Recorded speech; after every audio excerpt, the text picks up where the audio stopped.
ይስጥልን። ይህ ፋስት ዴይሊ ነው። ሰላምታችን በያላችሁበት ይድረስ እያልን በዕለቱ የተሰሙ ዋና ዋና ጉዳዮችን ወደ እናንተ ይዘን ቀርበናል። ቻናላችንን ሰብስክራይብ፣ ፕሮግራማችን ላይክ እና ሼር እንድታደርጉ እየጋበዝን የዕለቱን አበይት ዜናዎችን አስቀድመን እንጀምራለን።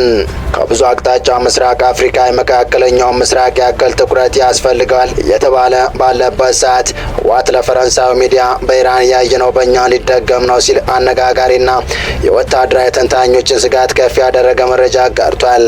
ከሀገር ውስጥ ታጣቂዎች በተጨማሪ ከኤርትራና ሱዳን ሰራዊት ጋር በቅንጅት እየሰራ ያለው ህወሓት የፌዴራል መንግስት ጦርነት ሊከፍትብኝ ቀን ቆርጧል ሲል ድረሱልኝ ብሏል።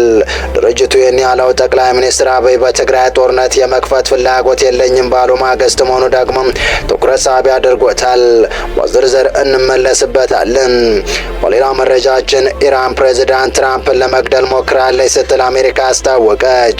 የአሜሪካዊ ኤታማዦር ሹም ለዚህ የግድያ ሙከራ አጸፋ ይሆን ዘንድ ኢራን የበለጠና ግዙፍ የጥቃት ማዕበል እየመጣባት ነው ሲሉ ድብደባው እንደሚቀጥል የገለጹ ሲሆን አሁን ላይ የሁለቱ ሀገራት ጦርነት ወደ ባህር ተሸጋግሯል።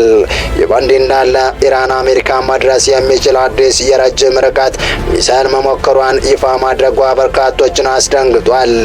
አነጋጋሪውን መረጃ ይዘነዋል። እስከ ፍጻሜው አብራችሁን ቆዩ። ዓለም በመካከለኛው ምስራቅ ጉዳይ በተወጠረበት ወቅት ምስራቅ አፍሪካ ነገሮች በብርሃን ፍጥነት እየተለዋወጡ ነው። የቀጠናው ተንታኞች እንደሚሉት በኢራን እስራኤል ጦርነት ጥላ ስር የወደቀው ምስራቅ አፍሪካ ላይ ከባድ የጦርነት ደመና ጥላውን እየጣለ ነው። ስጋቱ ኢትዮጵያ፣ ሱዳንና ኤርትራን የሚያጠቃልል ሲሆን በተለይ ሰሜን ኢትዮጵያ ያለው ሁኔታ አሳሳቢ ሆኗል ተብሏል። ከብዙ አቅጣጫ ምስራቅ አፍሪካ የመካከለኛው ምስራቅ ያክል ትኩረት ያስፈልገዋል እየተባለ ባለበት ሰዓት ህወሓት ለፈረንሳዊ ሚዲያ በኢራን ያየነው በእኛ ሊደገም ነው ሲል አነጋጋሪና ወታደራዊ ተንታኞች ስጋት ከፍ ያደረገ መረጃ አጋርቷል። ከሀገራት ውስጥ ታጣቂዎች በተጨማሪ ከኤርትራና ሱዳን ሰራዊት ጋር በቅንጅት እየሰራ ያለው ህወሓት የፌዴራል መንግስት ጦርነት ሊከፍትብኝ ቀን ቆርጧል ሲል ድረሱልኝ ብሏል። ድርጅቱ ይህን ያለው ጠቅላይ ሚኒስትር አብይ በትግራይ ጦርነት የመክፈት ፍላጎት የለኝም ባሉ ማግስት መሆኑ ደግሞ ትኩረት ሳቢ ያደርጎታል። የህወሓት ከፍተኛ ባለስልጣን ፌዴራል መንግስት ባለስልጣናት ለጦርነት እየተዘጋጁ ነው ሲሉ አመለከቱ። የህወሓት ምክትል ሊቀመንበር አቶ አማኑኤል አሰፋ የፌዴራል መንግስት ወታደሮች ከሁሉም የኢትዮጵያ ክልሎች እየገሰገሱ ነው፣ ትግራይ በፌዴራል ወታደሮች እየተከበበች ነው ሲሉ ለአዣንስ ፍራንስ ፕሬስ ትናንት መናገራቸው ተዘግቧል። የፌዴራል መንግስት ባለስልጣናት ለጦርነት እየተዘጋጁ መሆኑን የገለጹት ባለስልጣን ሁኔታው በሰሜኑ የሀገሪቱ ክፍል አዲስ ግጭቶች ሊነሳ ነው የሚል ስጋት ማሳደሩንም አመላክተዋል። አዣንስ ፍራንስ ፕሬስ ላለፉት ሳምንታት በበርካታ የፌዴራል መንግስት ወታደሮች በትግራይ ክልል ድንበር መከማቸታቸውን የትግራይ ኃይሎችም እንዲሁ ከዚያው መስፈራቸውን በዘገባው ጠቅሷል። ትግራይ ክልል ለሁለት ዓመታት ከዘለቀው ጦርነት በኤርትራ ደቡብ አፍሪካ ላይ በተደረሰው ስምምነት መሰረት እፎይ ካለች ብዙም አልቆየችም። በቀጣይ መረጃ ኢራን ፕሬዚዳንት ትራምፕን ለመግደል ሞክራለች ስትል አሜሪካ አስታወቀች። የአሜሪካው ኤታማዦር ሹም ለዚህ የግድያ ሙከራ አጸፋ ይሆን ዘንድ ኢራን የበለጠና ግዙፍ የጥቃት ማዕበል እየመጣባት ነው ሲሉ ድብደባው እንደሚቀጥል የገለጹ ሲሆን አሁን ላይ የሁለቱ ሀገራት ጦርነት ወደ ባህር ተሸጋግሯል። ይህ በእንዲህ እንዳለ ኢራን አሜሪካ ማድረስ የሚችል አዲስ የረጅም ርቀት ሚሳይል መሞከሯን ይፋ ማድረጓ በርካቶችን አስደንግጧል። የአሜሪካ የመከላከያ ሚኒስትር ፔት ሄግሴት እና የጦር ኃይሎች የጋራ ጠቅላይ ኤታማዦር ሹም ዳን ኬን በኢራን ላይ የተካሄደ ስላለው ወታደራዊ ዘመቻ ቨርጂኒያ ከሚገኘው ፔንታጎን ዋና ጸሐፊ ቤት መግለጫ ሰጥተዋል። መከላከያ ሚኒስትሩ የአሜሪካ ጦር ኃይል በህንድ ውቅያኖስ ላይ አንድ የኢራን የጦር መርከብ በውሃ ውስጥ የሚምዘገዘግ ሚሳይል በመጠቀም ማስመጡን ተናግረዋል። የኢራን መንግስት ተሸንፏል ያሉት የመከላከያ ሚኒስትሩ አሜሪካ በማያጠራጥር ሁኔታ ያለ ርኅራኄ ከባድ ጉዳት በማድረስ እያሸነፈች ነው ብለዋል። ተጨማሪ ወታደራዊ እርምጃ በኢራን ላይ እንደሚወሰድ ጠቅሰው የበለጠና ግዙፍ የጥቃት ማዕበል እየመጣ ነው ብለዋል። የአሜሪካ ጦር ጠቅላይ ኤታማዦር ሹም ዳን ኬን በበኩላቸው የሰራዊቱ ጥቃት ወደ ምድር እየተስፋፋ ወደ ኢራን ግዛት ዘልቆ እየገባ ነው ሲሉ ጥቃቱ መጠናከሩን አመልክተዋል። የመከላከያ ሚኒስትሩ ፔት ሄግሴት ኢራን ፕሬዝዳንት ትራምፕን ለመግደል ሞክራለች በማለት ከሰሰው። ነገር ግን አሜሪካ ለመግደል ሙከራውን ያደረገው ቡድን መሪ አድና ገድላለች ብለዋል። ለመግደል ሙከራውን ያደረገውን ቡድን መሪ አድና ገድለዋለች ብለዋል።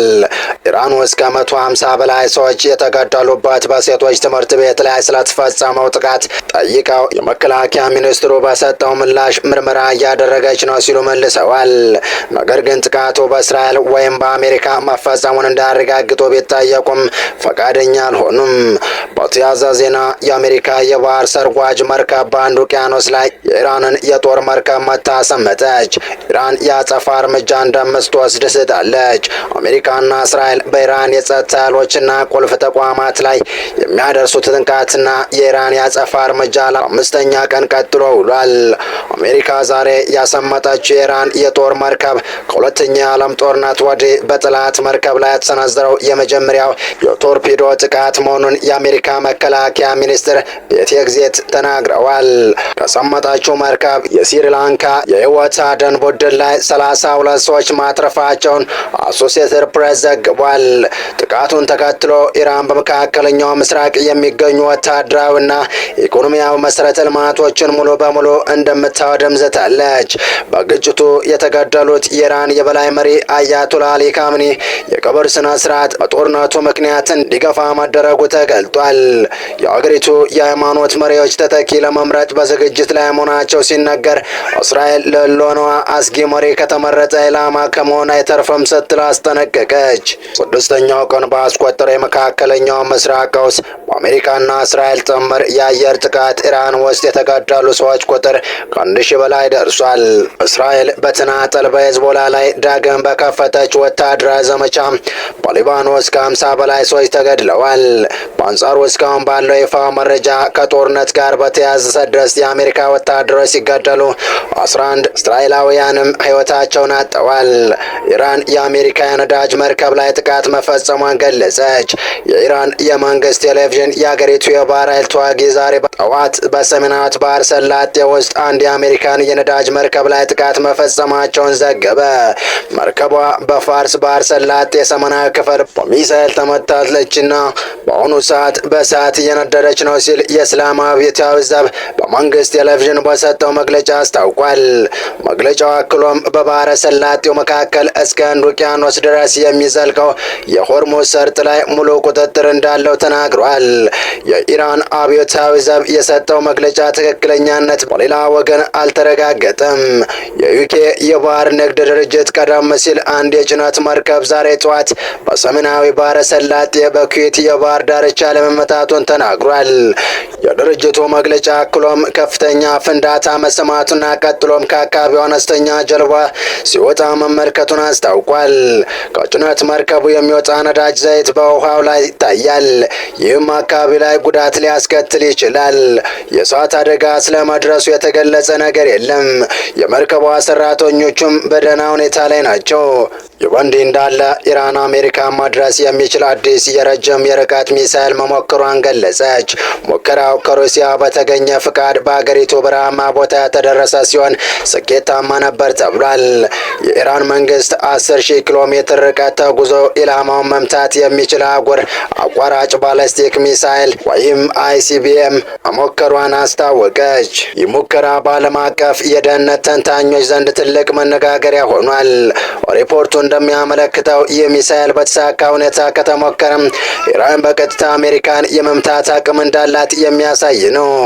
ይህም በሀገሪቱ የጦር መሳሪያ ታሪክ ውስጥ ትልቅ እድገት እንደሆነ ተገልጿል። የሚሳኤሉ ርቀት 10,000 ኪሎ ሜትር የቴህራን የጦር አቅም ከአካባቢው ስጋትነት አልፎ አህጉራዊ አቋራጭ ወደ መሆን መሸጋገሩን ያሳያል። ይህ እርምጃ በምዕራባውያን ዘንድ ከፍተኛ ስጋት እየፈጠረ ሲሆን በስትራቴጂካዊ የኃይል ሚዛን ላይ ለውጥ ሊያመጣ እንደሚችል ይጠበቃል።